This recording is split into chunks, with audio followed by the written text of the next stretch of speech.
My mom told me I wasn't welcome at Christmas until I apologized. In the background, I could hear my uncle laughing. She'll give in. She always does. What? They didn't know, what they had never once asked, was that I had been secretly funding every single one of their Christmases for 6 years, over $67,000.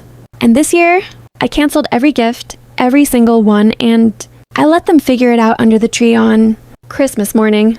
If you've ever been the family, ATM, the one who gives everything while they take the credit, hit that like button right now, because this is the story of how I went from the family doormat to the woman who finally unwrapped the truth.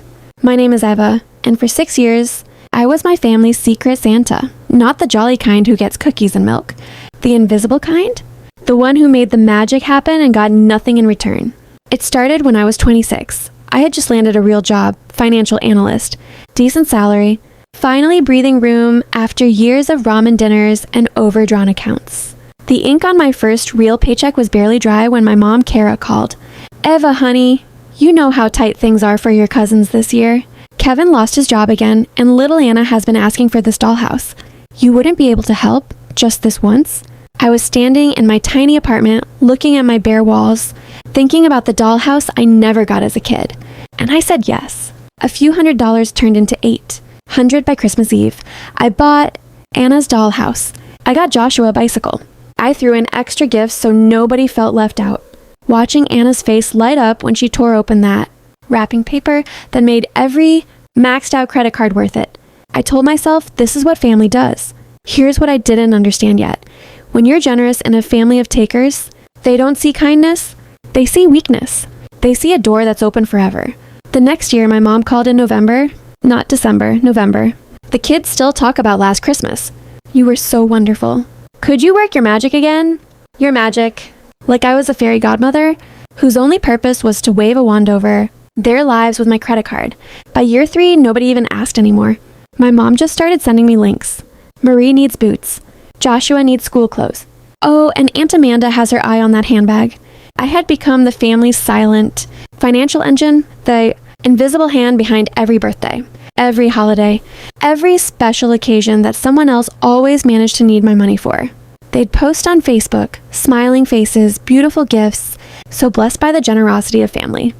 No mention of Eva, no thanks. No acknowledgement.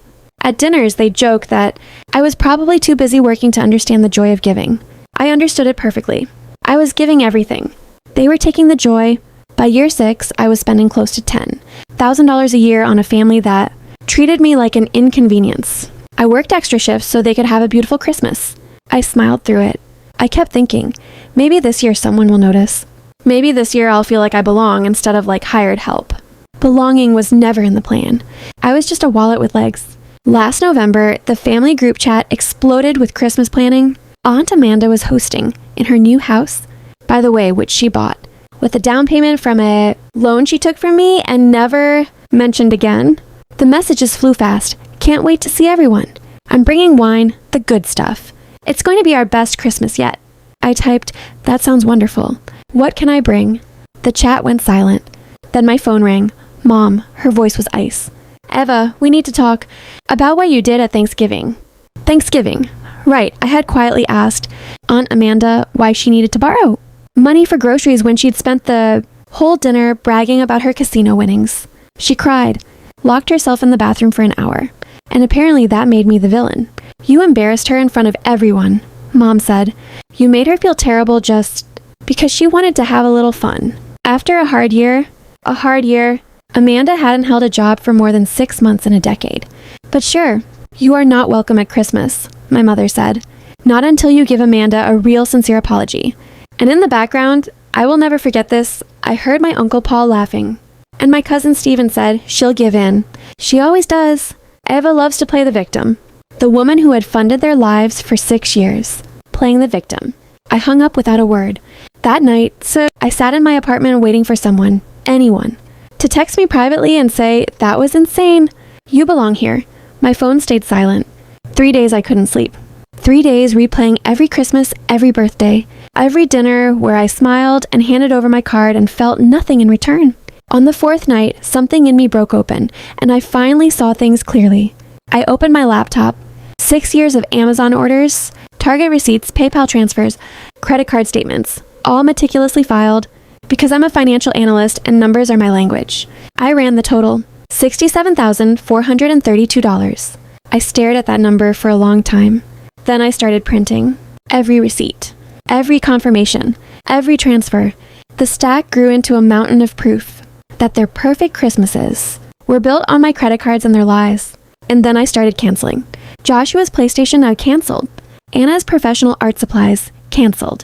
Marie's designer boots she'd been begging for canceled. Amanda's diamond earrings canceled. Paul's aged whiskey collection canceled. Every big ticket item gone with a click. What remained were the cheap placeholder gifts they'd hastily ordered. Themselves, drugstore fillers, and clearance rack sweaters. 6 years of Christmas magic erased one click at a time. For the first time in years, I felt something I had almost forgotten. Power. Not the toxic kind, the quiet kind. The kind that comes when you finally stop letting people decide your worth for you. Christmas Eve, my phone buzzed all night with their photos. The tree. The matching pajamas, the ones I'd bought 2 years ago. Everyone looking so warm and festive and expectant. I wasn't there. Neither were their gifts. Christmas morning was gray and cold. I made coffee, wrapped myself in a blanket, and waited. I knew it wouldn't take long. 7:47 a.m. Mom. Eva, did you order Joshua's PlayStation? It never arrived. Amanda. The jewelry I ordered isn't here either. Did you use a different shipping service? They still thought the gifts were coming from each other. That's how deep the lie had gone. For 6 years, they'd thanked themselves for my generosity and didn't even know it. 7:15 a.m. Kevin. Half the gifts are missing. This is a disaster. Then silence. I could picture them standing around that tree, staring at a handful of cheap gifts, trying to understand where Christmas had gone. Mom called, panicked. Something is wrong. All the good gifts are missing. Did you do something? I'm not sure what you mean, Mom. I wasn't invited. Remember? Don't play games. If you canceled orders out of spite. Which orders? I asked, perfectly calm. The ones you placed? Or the ones Amanda placed? Because I'm confused about why you're calling me about your missing gifts.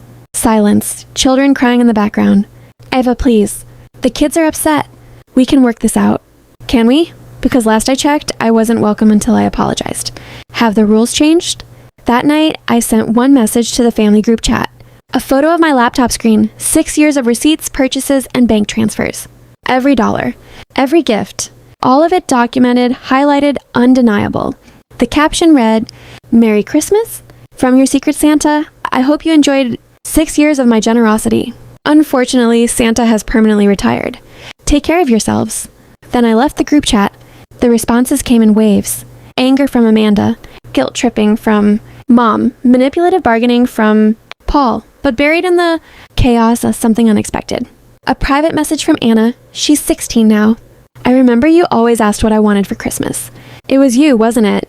All those years. Yes, sweetheart. It was me. I'm so sorry they treated you that way. Thank you for everything.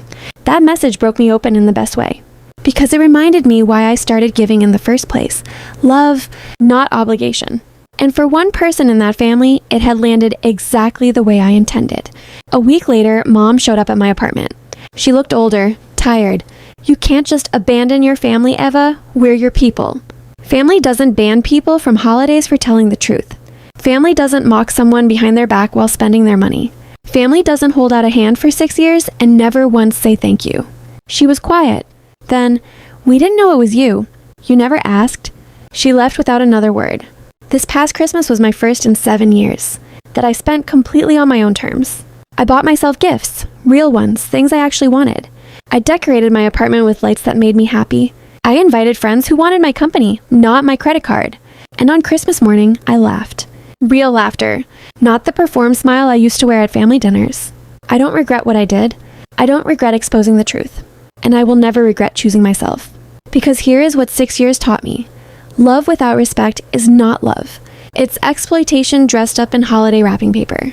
And sometimes the greatest gift you can give yourself is the freedom to stop, burning yourself down to keep other people warm. You are not obligated to fund people who make you feel invisible. You are not required to attend your own mistreatment. And you are not responsible for maintaining a peace that was never real. Have you ever been the family ATM? Have you ever been excluded from something you secretly funded? Drop your story in the comments. I promise you are not alone in this. If this story reminded you that your peace is worth more than fake family harmony, hit that like button. Subscribe for more stories about people who finally said enough. Because sometimes the best revenge is simply refusing to be used anymore. Remember, you are not required to set yourself on fire to keep others warm.